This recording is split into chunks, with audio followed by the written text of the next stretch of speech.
Hello and welcome to my project. Today we'll be painting this Cadian infantryman. So first things first, I'll go over what you're going to need for this project. So obviously we're here to paint him. So we take a look here. It needs Xandri dust, Paraffin sepia, and Ushanti bone. So I do have Ushanti bone and Xandri dust here, along with Cadian flesh tone over there for his skin. Okay, so here we're outside, and we're gonna go ahead and prime him. So basically just makes the paint stick to him easier. It gives him a little coat of spray paint on, and the paint likes to stick to that better than if it was just a thin pass. So obviously do it outside. So I'm gonna go ahead and shake up the can here.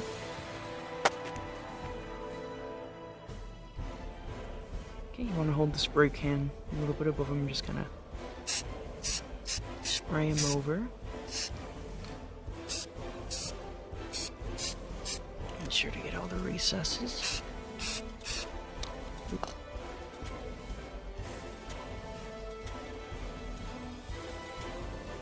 Okay, we're back, and as you can see, he's currently,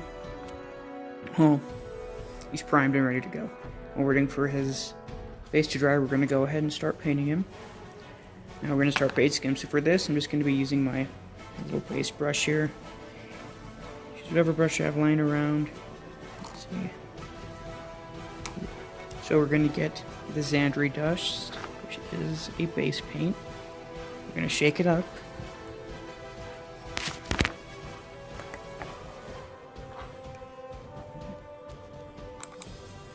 So we're going to take only as much as we need out of the pot. I'd say probably around there is fine. I'm going to drop it on the palette. The excess. And then we're going to thin the paint with our water pot. And this is very important because if you don't thin it, it's going to come out looking thick and goopy. You kind of want to have the consistency of milk. That's about good. And then you're just kind of gently start painting where his khakis are. Now obviously this would be better if I was using both hands to steady him and paint, but just bear with me here and I'll go ahead and see you guys when we're done basing him. Again, you want to give a couple thin coats to all the khakied areas here. And just look on the box to see where they are. So I'll go ahead and see you guys when I'm done basing the khaki colors.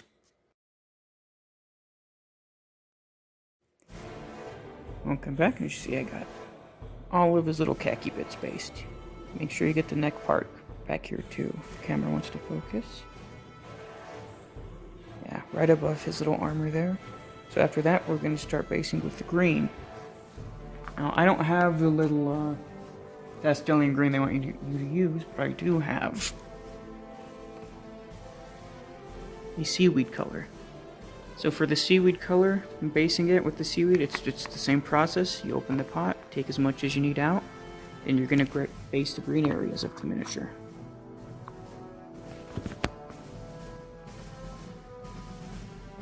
So after the khaki, you're going to clean your brush and your pot, and then only grab as much green as you need. Of course, after shaking it again. So we're going to go ahead and put the green here. A little bit going. He's just one guardsman, doesn't have that much green on him. Okay.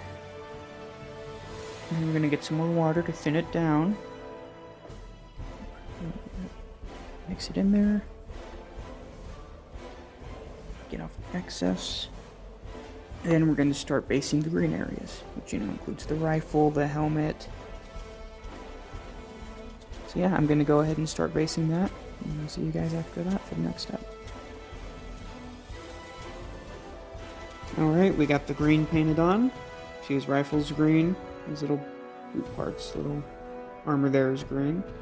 So now we're going to go ahead and I'm going to bundle the black and whites in one. So we're going to get the boots black, his pack's black, and his little, let's see, canteen and stuff black. And then for the white, we have a little bit of parts. We have the emblem on his helmet, the emblem on his little peck there, and then we have the emblem on his rifle. So we're going to go ahead and paint those black and white.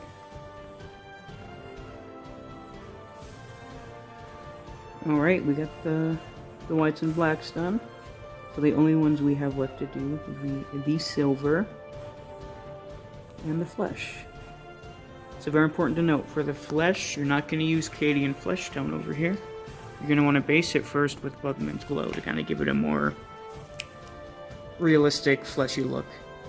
Then for silver, you're just going to use your standard lead belcher. And again, any part that's not painted now, that's not skin, is going to go silver. You know, the parts on the gun, those little hands are obviously going to be flesh painted. So yeah, I'll go ahead and base those, and then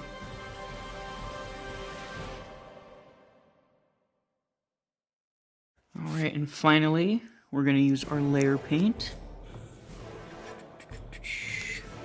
Cadian flesh tone to paint this Cadian's flesh tones over the Bugman's Glow. And after that, we have one more step. Alright, so for our last step to make it battle ready. Now again, if you want after this step, you can add little eyeballs and highlight the details. But for now, we're just going to make sure he's battle ready. So the final step for that is we're going to shade. Now shading is just basically, we're going to dip our brush in here. We don't water it down because it's basically super thin paint that's designed to get into the recesses here. So it'll make some of the more minute details, like the wrinkles in his clothes, really stand out. And then for flesh, we're going to use Reichland Flesh Shade, which is a more kind of pinker version of it, so it looks more realistic. So yeah, so after that, you want him to about stay for an hour, and then past that, you can decide to seal it and put him on the battlefield. If you're like me, you could add some more details, really make him pop, make him look more three-dimensional by highlighting certain areas more with brighter colors, which is why I recommended the Ushanti Bone, because that is basically the lighter version of Xandri Dust. So yeah, we're going to go ahead and shade him down, and then we'll see the final result. So to sort of shade, we're just going to kind of loosely just put this all over his armor. Again, not his flesh, because that's what the flesh tone is for. I mean, the flesh shade. So if you want to get extra cool, you can put Nuln Oil, which is the black one back here. And this one's basically for any weapons or guns or anything to make it look more metallic when it dries. So for now, we're going to put this on his armor and just going to repeat this process. Really make sure you get it. If it's getting too thick in some areas, just move it around some more, because the goal here is to get it into all of these recesses. Like that. So yeah, I'm going to go ahead and finish up with our Reichland Flesh Shade and then the Nuln Oil back there, if you so choose. Because again, you can use Agrax Earth Shade for all of it if you want. And then we'll look at the finished result.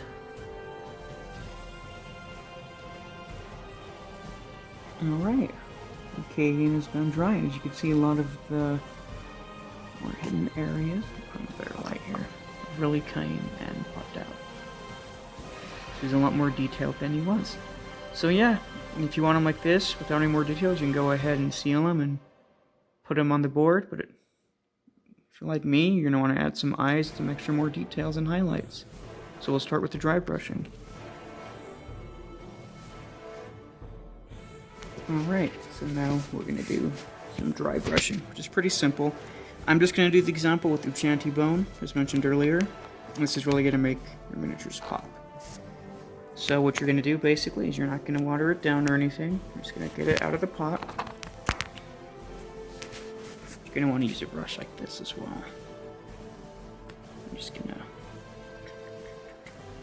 drop it in there. Probably not that much next time, but you want to dip it in there.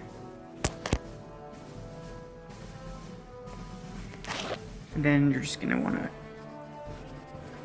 get all of that excess paint off. Like this. till you only have a very little bit of paint left.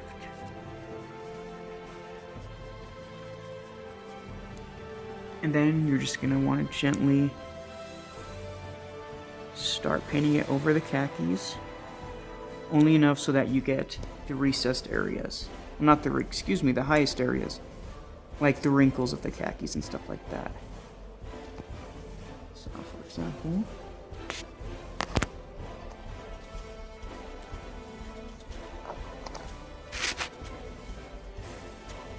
there. See how it's catching only the really elevated areas of the paper towel at this point? You want to do that, but with the miniature. So you can do that with, well, it has to be a brighter color. So for example, for the seaweed color, I'm going to use a lighter green. And we'll compare them in a second, and we'll see how our miniature came out.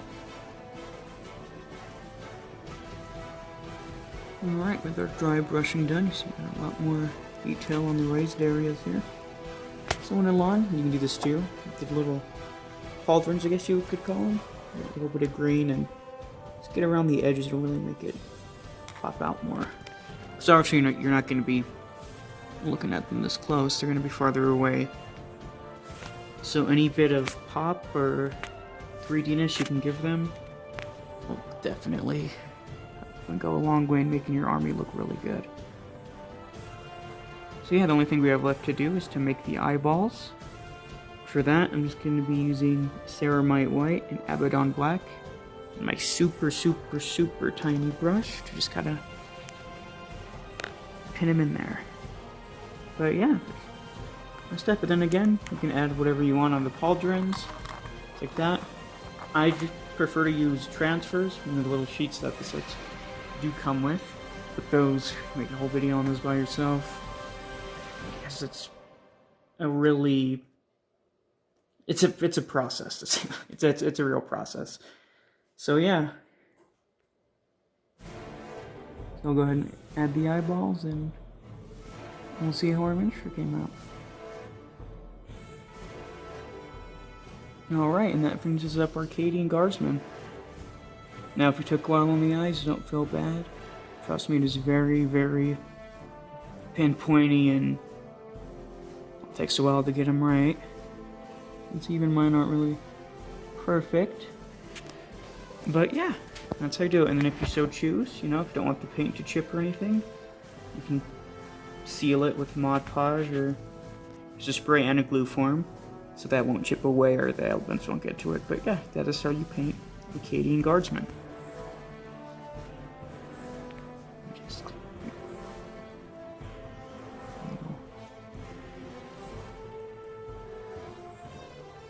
And he is ready for Warhammer.